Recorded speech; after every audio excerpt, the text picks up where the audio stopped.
तो दोस्तों क्या आपको पता है, अब आप किसी को भी मैसेज करोगे, कॉल करोगे, आप कोई भी सरकार के खिलाफ चीज़ें बोलोगे तो अब आपकी खैर नहीं है। अब नए आईटी रूल्स जितने भी आए हैं अब आपको जो है छोड़ने वाले नहीं हैं। अगर आप किसी को अननोन को मैसेज करते हो, अपने अननोन को टेक्स्ट करते हो, ईमेल करते हो, व्हाट्सएप करते हो, सब सरकार के पास डेटा जाने वाला है। जितनी भी आपके पर्सनल मैसेजेस हैं, कॉन्टैक्ट्स हैं, सब सरकार के पास जाएंगे। ऐसे नए आईटी रूल्स आ चुके हैं जिनसे आपको डरना चाहिए। तो क्या वो रूल्स होने वाले हैं, आज सारी चीज़ें हम इस वीडियो में जानने वाले हैं। और प्लस जो अभी अकाउंट सस्पेंड करे गए हैं, क्यों अकाउंट सस्पेंड करे गए हैं, किस एक्ट के तहत कैसे करे गए हैं, वो सारी चीज़ें हम आज इस वीडियो में जानने वाले हैं। ये जो नए लाए गए हैं रूल्स, इनकी रेगुलेट करने के लिए लाए गए केबल टीवी ऑपरेटर को ब्रॉडकास्टिंग डेफिनेशन, डिजिटल ब्रॉडकास्टर की डेफिनेशन दी है। इसमें 3 कोर्स कमेटी बनाई है, 3 टायर अकाउंटेबिलिटी बनाई है। मतलब ये तो सेंसरशिप थोड़ी सी है, सेंसरशिप जो है इसमें बढ़ा दी गई है। और सेंसरशिप भी किसके बेसिस पे चलेगी? सरकार के बेसिस पे। सरकार जो चाहेगी दिखना है तो दिखेगा, नहीं चाहेगी तो नहीं दिखेगा। ये जो है अब तो थोड़ा सा बढ़ता जा रहा है भैया, डिजिटली हम बढ़ते जा रहे हैं, तो इनका भी होना चाहिए लेगेसी की वर्सेस डिजिटल। जो पहले लेगेसी हमारे जो चलता था, ड्राफ्ट बिल लाया गया था बेसिकली। अब तो ये basically OTT platform, news publications और इन्फ्लुएंसर मेन जो इसका है ना, मैं आज आपको इसकी मेन बात करने वाला। इन्फ्लुएंसर, ये सब की बात मैं पहले कर चुका हूँ। OTT प्लेटफॉर्म भी अब रेगुलेट हुए करेंगे, मतलब जो सरकार दिखाना चाहेगी वही देख पाओगे आप, उसके अलावा और कोई नहीं देख पाओगे। न्यूज़ पब्लिकेशंस में भी यही चीज़ चलेगी, इन्फ्लुएंसर में भी। मतलब सरकार का जो है कंट्रोल ज़्यादा हो गया है। अब देखो इन्फ्लुएंसर क्लॉज की जो मैं बात करने वाला हूँ, मेन आज इन्फ्लुएंसर क्लॉज की बात करेंगे हम आपसे कि भैया अब ये कहता है कि जिस बंदे की रीच ज़्यादा है वो डिजिटल ब्रॉडकास्टर कहलाया जाएगा। और उसको जो है प्रॉपर जो नॉर्म्स है वो सारी चीज़ें माननी पड़ेगी, उसे रजिस्टर भी करना पड़ेगा, as an digital broadcaster register करना पड़ेगा। और जितने भी आपके टर्म्स एंड कंडीशंस है, जो एक बड़ी बड़ी कंपनी, जो 20 कंपनीज होती थी, उन्हें वो सेम उसको भी फॉलो करना पड़ेगा। तो ये चीज़ अभी लाई गई है। और थ्रेशोल्ड कंट्रोवर्सी, भैया थ्रेशोल्ड क्या होगा? कौन से इन्फ्लुएंसर्स होंगे? मतलब आपने बोला बड़े इन्फ्लुएंसर, कुछ थ्रेशोल्ड भी तो होना चाहिए। वो अभी कुछ ऐसा डायरेक्टिव नहीं दिया है कि भैया इतने होने चाहिए तभी आप बड़े इन्फ्लुएंसर हैं। बट आपका जो है इमेज ऐसी होनी चाहिए कि इम्पैक्ट डाले, जो सोसाइटी में इम्पैक्ट डाल रही है, तो आप उसमें कवर्ड होते हो। न्यूज़ और करंट अफेयर्स बताओगे, वही इन्फ्लुएंसर्स हो गए। आप स्टेक होल्डर आर्ग्यू, अब न्यूज़ बताओगे तो वो भी चीज़ न्यूज़ है। आप करंट अफेयर्स बता रहे हो, वो सब चीज़ें इस चीज़ में कवर्ड होती हैं इन्फ्लुएंसर में। मैंडेटरी रजिस्ट्रेशन चाहिए भैया आपको, अगर आप इस चीज़ में फॉलो कर रहे हो आपको 100% जो है रजिस्ट्रेशन करना कंपलसरी। 30 दिन के अंदर जब ये इफेक्ट में आ जाएगा, 30 दिन के अंदर आपको रजिस्टर करना। नहीं करते तो आपको समझ जाओ बस। अब इसके जो है एडवर्टाइजिंग कोड्स जितने भी होंगे, मेंटेनेंस, मोरालिटी, मतलब आपके प्रोग्राम कोड जो होंगे, ऑब्जेक्टिव, एडवाइजरी, ट्रांसपेरेंसी। बेसिकली क्या है कि ये कह रहा है कि ट्रांसपेरेंसी लाने के लिए हमने पूरा वो करा है, कोई डिसेप्टिव नहीं है, वो नहीं है।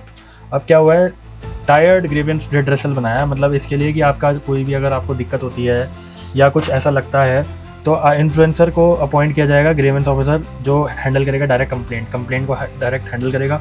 और फिर उसके बाद जो है कंप्लेंट को हैंडल करने के बाद वो जाएगा SRO में, self regulatory organisation formed by the creator to review. जो क्रिएटर ने अपील डाली है, फॉर एग्जांपल एक क्रिएटर है, क्रिएटर के खिलाफ जो है कोई भी एक्शन लिया जाता है या उसका अकाउंट सस्पेंड कर दिया जाता है, तो भैया ये 3 टायर है कमेटी बनाई गई है। इसमें पहले तो क्रिएटर को अपॉइंट किया जाएगा, एक बंदा अपॉइंट किया जाएगा हैंडलर, फिर वो जाएगा SRO के पास, SRO के बाद वो जाएगा गवर्नमेंट के पास। मतलब ओवरऑल जो है पावर गवर्नमेंट के पास, ये याद रखना, गवर्नमेंट ही है जो इसका कंट्रोलिंग पावर है। फ्रेमवर्क पेनल्टी, अब पेनल्टी की बात कर ले, अगर पहली बार तुमने वायलेशन करा 50,000 से लेकर 1 लाख तक की पेनल्टी है। अगर आपने दोबारा वायलेशन कर रहे हो तो भैया 5 लाख से 20 लाख तक की। सीरियस ऑफेंस कर दिया भैया आपने तो भैया 50 लाख और सीजर। इसमें आपका ना गवर्नमेंट के पास कंट्रोल बहुत ज़्यादा आ जाता है। और एक चीज़ और बताता हूँ, गवर्नमेंट आपके जो है सामान को उठा के लेके जा सकते हैं, घर में सामान को उठा के ले जा सकते हैं, आपको भी ले जा सकती है। ऐसा नहीं है सामान सिर्फ आपको भी लेके जा सकती है। पावर पूरी है, ब्रॉड पावर है सरकार के पास। अब सरकार जब चाहेगी आपका डेटा वो कंटेंट तो उड़ा ही देगी, प्लस आपको भी उठा सकती है, आपको अरेस्ट कर सकती है विदाउट वारंट। मतलब कोई वारंट की ज़रूरत नहीं है, अरेस्ट कर सकती है। बाकी तो बात की बात है। अब सेंसरशिप की बात करते हैं भैया। इसमें सेंसरशिप 70% पॉलिटिकल कंटेंट होना चाहिए, 30% नॉन पॉलिटिकल। भाई जो देखो मोटा माटी बात मैं बताता हूँ, जो पॉलिटिकल कंटेंट होगा, जो किसी पार्टी के फेवर में होगा, तो वो मतलब जो पावर में होगी तो वो हटा दिया जाएगा। मोटा माटी बात ये है इसका। तो बिल पोटेंशियली क्रिएट कर रहा है permanent system of state monitor कर रहा है, डिजिटल कंटेंट को मॉनिटर कर रहा है। बट थ्रेटन किसे कर रहा है भैया? Independence of individual voice. जो एक इंडिविजुअल अपनी वॉइस उठाते थे उनको जो है उनकी आवाज़ बंद कर दी जाएगी। एक कंटेंट क्रिएटर है भैया, उसकी आवाज़ ही बंद कर दी जाएगी। ये रूल्स वगैरह ला दिए जाएंगे, जो नॉर्मल है वो कर ही नहीं पाएगा, इनको फॉलो नहीं कर पाएगा। मतलब जो रजिस्ट्रेशन है, ये चीज़ें हैं, क्योंकि इतना हार्ड रखेंगे फॉलो ही नहीं कर पाएगा। करेगा भी तो सरकार जो है कंटेंट उड़ा देगी, उनकी मर्जी है भैया जो रखना है नहीं रखना। तो ये चीज़ है। अब देखो क्या हो रहा है, अब मैं आपको एक मोटा-मोटी बात बताता हूँ, सेक्शन 69। अब ये जो सेक्शन है ना भाई, ये सबसे खतरनाक सेक्शन है। ये आपके कोई भी कंटेंट होगा, कोई भी चीज़ होगी, कोई आपका जैसे आप कंटेंट डालते हो इंस्टाग्राम, फेसबुक, यूट्यूब, ये किसी भी सोशल मीडिया प्लेटफॉर्म पे डालते हो, ये इस सेक्शन का इस्तेमाल करके सरकार आपका कंटेंट उड़ा सकती है, आपको उड़ा सकती है। मतलब बहुत मोटी पावर है ये आईटी एक्ट का।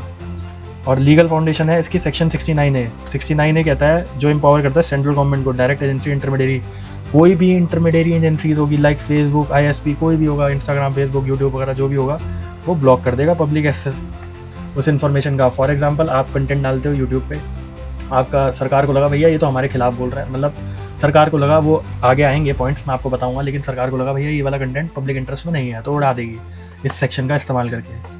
कोई भी है सेक्शन 69A का इस्तेमाल करके सरकार उड़ा देगी भैया आपका कंटेंट। और 6 ग्राउंड ऑफ ब्लॉकिंग, भैया कैसे क्यों ब्लॉक करेगी? या तो वो सोवरेनिटी और इंटीग्रिटी को हार्म कर रहा है, डिफेंस ऑफ इंडिया को हार्म कर रहा है, मतलब डिफेंस ऑफ इंडिया का कोई ऐसे आपने उससे रिलेटेड डाला कि भैया डिफेंस को हार्म कर रहा है वो content, security of the state को हार्म कर रहा है, या फ्रेंडली रिलेशन, मतलब जो आपकी इमेजेस जो है उसको हार्म कर रहा है। जो आप लेज़र आए वाले अंकल है ना, उनके खिलाफ बोलोगे तो मतलब आपका काम खत्म हो जाएगा। पब्लिक ऑर्डर का कर दिया, कोई पब्लिक ऑर्डर है, प्रिवेंट रायोट्स वगैरह करने की कोशिश कर रहा है, इंसिडेंट। ये तो भाई ये जो पॉइंट है ना, ये वाला पॉइंट, ये आपका जो है सब कवर कर देता है। ये कहता है preventing the commission of any cognisable offence. कोई भी कॉग्नाइजेबल ऑफेंस हो सकता है भाई, और सरकार चाहे तो कभी बना भी सकती है कॉग्नाइजेबल ऑफेंस। तो मतलब ये वाला सेक्शन ये तो खत्म, सब कुछ कवर कर देता है भाई। कंप्लेंट जाएगी, एग्जाम होगी, अप्रूवल होगा, सेक्रेटरी ऑफ मिलिट्री अप्रूव होगा, इमीडिएट ऑर्डर आ जाएगा और 3 घंटे के अंदर ये ब्लॉक करना पड़ेगा। अगर नहीं करा तो आपकी इम्यूनिटी खत्म, आपका करियर खत्म। ये फेसबुक यूट्यूब की बात कर रहा हूँ। एमरजेंसी रूल है भैया, कोई हेयरिंग नहीं होगी, कंटेंट हटा दो, कोई एक्सट्रीम हेयरिंग नहीं होगी, कुछ नहीं होगी, ये एमरजेंसी पावर है, हटा दो भैया, कंटेंट बोल दिया तो हटा दो। अब कितने केसेस हो चुके हैं भैया? 4500 से तो ज़्यादा हो चुके हैं केसेस। वैसे तो ज़्यादा ही है, ये तो बहुत कम दिखा रहा है, 2023 का एस्टीमेट दिखा रहा है, वैसे तो ज़्यादा ही केसेस है। और देखो इसमें क्या है, स्टैंडर्ड प्रोसेस पहले क्या होता था, मैंडेटरी होता था, रूल 8 में दिया जाता था, रूल 8 को हटा दिया जाए, इमरजेंसी प्रोसेस में बाईपास कर दिया rule 16।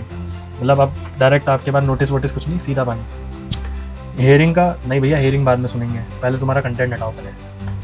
48 hour unless confirmed committee prior to approval, इसमें कोई अप्रूवल नहीं चाहिए, कुछ नहीं चाहिए, आपका सीधा कंटेंट हटा दिया जाएगा। जुडिशियल स्क्रूटनी 2015 का केस है, वैसे तो अभी नया जो है अमेंडमेंट वगैरह 69A में आया है, बट जुडिशियल स्क्रूटनी में कुछ नहीं, मतलब कोई इफेक्टिव वे नहीं मिलता।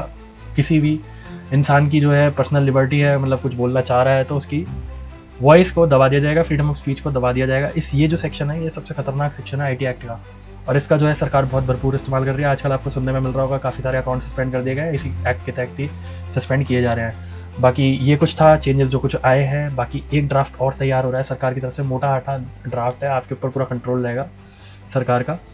तो ये कुछ तैयार होने वाला है। बाकी आज की वीडियो में से इतना। वीडियो पसंद आई तो लाइक एंड शेयर जरूर करना, चैनल को सब्सक्राइब करना, मिलता है नेक्स्ट वीडियो में। God bless you all.